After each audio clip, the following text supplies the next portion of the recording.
الحمد للہ رب العالمین۔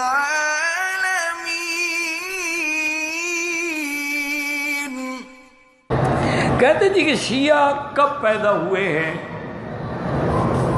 میرا بھائی گزارش یہ ہے کہ ان کی اگر ابتدا کا تمہیں پتہ چل جائے تو کیا کرو گے؟ نہیں، پہلے مجھے یہ بھی تو بتاؤ، چھوڑ دو گے یا تم بھی شیعہ بن جاؤ گے؟ اللہ کے بندے، شیعہ جو ہے یہ ایک تحریک ہے، ایک فتنہ ہے۔ شیعہ مذہب نہیں ہے، شیعہ ایک تحریک ہے، دین عربوں کے خلاف ایک عجمی سازش ہے کہ جب اسلام کا قلعہ جو ہے جم گیا اور 80 لاکھ مربع میل پہ اسلام کا پرچم لہرا گیا، حضرت عثمان کے زمانے میں تو عبداللہ ابن سبا نے یہ بنیاد رکھی اور وہ یہودی تھا، وہاں سے شیعت کی بنیاد رکھی گئی، اس سے پہلے تو کوئی شیعہ نہیں۔ باقی یہ ہے کہ اب لوگوں کو آدمی نے دھوکہ دینا ہو تو اس کا تو کوئی علاج نہیں ہے نا۔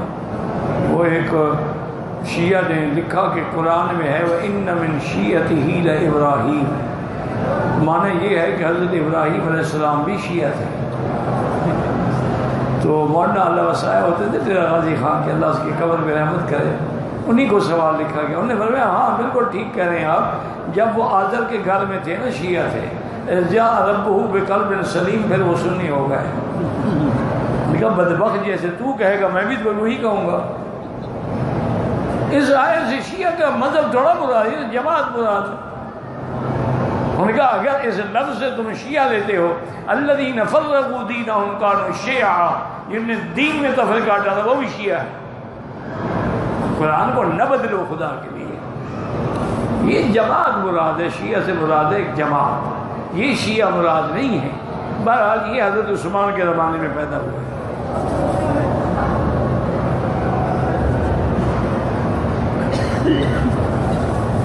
اور وہی چونکہ میں نے آپ سے کہا نا کہ یہ مذہب تو ہے نہیں نا، یہ ایک تحریک تھی اسلام اور اہل سنت کا۔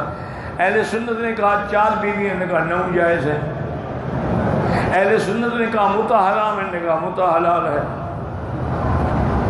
انہوں نے کہا کہ جناب یہ ہے کہ چور چوری کرے تو ہاتھ کاٹ دیا، کہ نہیں تھوڑی سی انگلیاں کاٹ لو۔ تو یہ ہر چیز میں رعایت دیتے گئے نا، تو مذہب نہیں ہے یہ تو ڈھاؤں گئے لوگوں کو پھنسانے کے لیے۔